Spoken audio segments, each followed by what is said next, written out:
আলহামদুলিল্লাহি রাব্বিল আলামিন। আল্লাহ পাকের দরবারে লাখ কোটি শুকরিয়া আছে মহান রব্বুল আলামিন আমাকে আপনাদেরকে এই পবিত্র জুমার দিনে অসংখ্য অগণিত মানুষটিকে যাচাই করে বাছাই করে পছন্দ করে অত্যন্ত ভালোবেসে মহব্বত করে তেনার ঘর মসজিদে আসার বসবার তৌফিক দান করে দিলেন। সেই মহান রব্বুল আলামিনের দরবারে আমরা সকলে মিলে শুকরিয়া আদায় করছি, বলি আলহামদুলিল্লাহ। সকলে দরুদ সালাম বর্ষিত হোক মানবতার মুক্তির দোষ সাইয়্যিদুল মুরসালিন খাতামুন নবিয়্যিন। যাকে সৃষ্টি না করলে আল্লাহ পাক রব্বুল আলামিন কোনো কিছুই সৃষ্টি করতেন না। সেই মহান মনিবের প্রতি সেই মহান ব্যক্তির উপরে আমরা সকলে মিলে সংক্ষিপ্ত আকারে দরুদ সালাম পাঠ করছি। সকলে বলি সাল্লাল্লাহু আলাইহি ওয়াসাল্লাম। সম্মানিত উপস্থিতি, আপনারা সবাই কেমন আছেন? আলহামদুলিল্লাহ। শুকরিয়া আদায় করবে আল্লাহ পাক রব্বুল আলামিন বলেন, যে বান্দা আমার প্রশংসা করে আমি আল্লাহ পাক রব্বুল আলামিন ওই বান্দার প্রশংসা করি। সুবহানাল্লাহ। কেমন প্রশংসা করি? আল্লাহ পাক বলেন, যেমনি ভাবে আমার প্রশংসা করেছে ঠিক তেমনি ভাবে আমি আল্লাহ পাক রব্বুল আলামিন আমার ফেরেশতাদেরকে সাথে করে নিয়ে ওই ব্যক্তির ওই বান্দার জন্য আমি আল্লাহ পাক রব্বুল আলামিন প্রশংসা করি। সুবহানাল্লাহ। তাহলে আল্লাহ পাক রব্বুল আলামিন যে বান্দার জন্য প্রশংসা করে সুনাম করে ফেরেশতাদের সামনে, ওই বান্দার মতো অন্য কোনো বান্দা হতে পারে না। তাহলে শুকরিয়া আদায় করার দরকার আছে না? আছে, আছে। এই জন্য আমরা আরো একবার শুকরিয়া আদায় করি, বলছি আলহামদুলিল্লাহ। আলহামদুলিল্লাহ। আল্লাহ রব্বুল আলামিন আমাদেরকে ভালোবেসেছেন।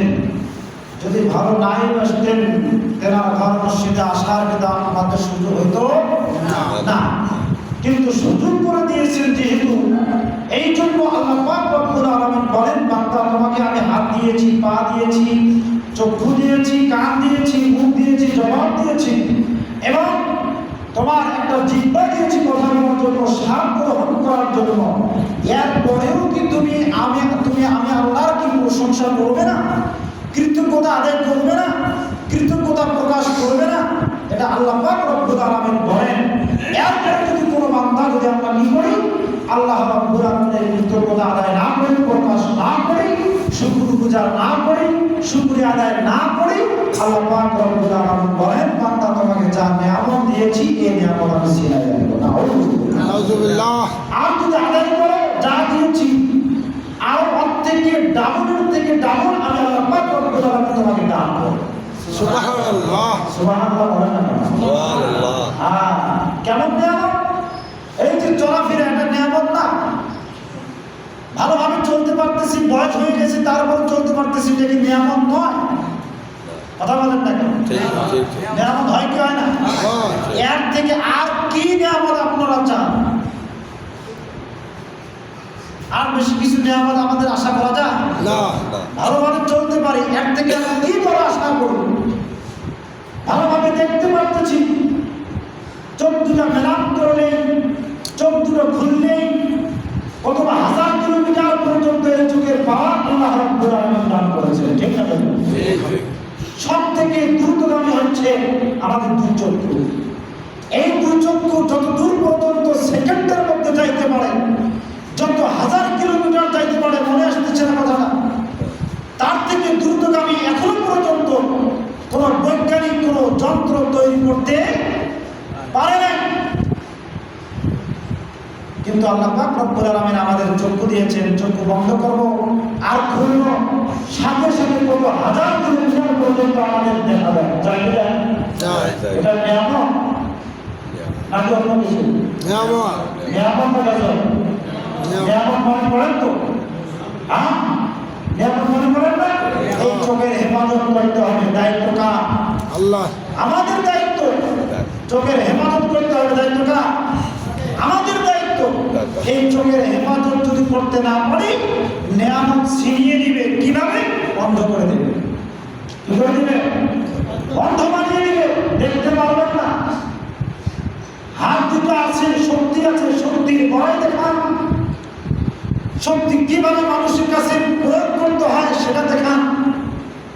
আমার শক্তি আছে শরীরের মধ্যে, এটা মানুষকে দেখান। কিন্তু এর শুকরগুজার যদি না করি, এর হাত যদি আল্লাহ রাব্বুল আলামিনের দরবারে যদি প্রকাশ না করি, এমন করে আল্লাহ রাব্বুল আলামিন বন্ধ বানিয়ে দিয়ে আর তার শরীর থাকবে না। সুন্নাহটাকে সুযোগ থাকা অবস্থায় এই সুযোগকে কাজে লাগাইতে হবে। কথা বলেন ঠিক কিনা? আল্লাহ পাক রব্বুল আলামিন বলেন, যে বান্দা আমার শুকরগুজার করবে, লাইন শাকারতুম লাযীদান্নাকুম ওয়া লাইন কাফারতুম ইন্না আযাবি লাশাদীদ। যে ব্যক্তি, যে বান্দা আমার শুকরগুজার করবে এবং আমার প্রতি কৃতজ্ঞতা প্রকাশ করবে, না এটা আমার মাওলার দেওয়া হাত, এটা আমার মাওলার দেওয়া চোখ, এটা আমার মাওলার দেওয়া পা, এটা আমার মাওলার দেওয়া শরীর গঠন, এটা কিন্তু অপচয় ব্যয় করতে পারি না, এটা কি কাজে লাগাইতে হবে। কোন কাজে লাগাইতে হবে? আল্লাহ পাক রব্বুল আলামিন সেই ব্যাপারে আয়াত নাযিল করে বলেন, বান্দা আমি তোমাকে যে উদ্দেশ্যে, যে আশা নিয়ে তোমাকে আমি দুনিয়ার মধ্যে প্রেরণ করেছি, সে আশাটি হচ্ছে এই, ওমা খালাকাতুল জিন্না ওয়াল ইনসানা ইল্লা লিয়াবুদুন। বান্দা আমি তোমাকে সৃষ্টি করেছি আমার ইবাদতের জন্য। কথা বলেন ঠিক কিনা? এই ইবাদত হবে কার জন্য? কথা বলেন না, কার জন্য? আল্লাহর জন্য ইবাদত করতে হবে। আর আল্লাহর জন্য যদি ইবাদত করতে পারি, আল্লাহ পাক রব্বুল আলামিন বলেন, যে বান্দা আমার জন্য ইবাদত করবে, আমি আল্লাহ পাক রব্বুল আলামিন ওই ব্যক্তির জন্য হয়ে যাব। সুবহানাল্লাহ। কি হয়ে যাবে? সুখে দুঃখে, ভালোই মন্দে, সদা সর্বদা, সর্বাবস্থায়, খাইতে বসতে, উঠতে চলতে ফিরতে আল্লাহ রব্বুল আলামিন আমাদের ডাকে সাড়া দেওয়ার জন্য সদা সর্বদা প্রস্তুত করেন। সুবহানাল্লাহ।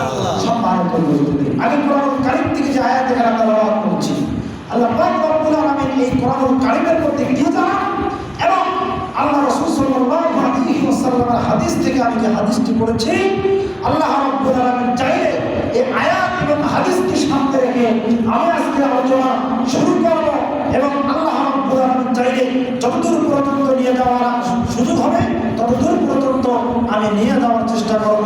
ওয়া আখিরু দাওয়ানা আলহামদুলিল্লাহি রাব্বিল আলামিন।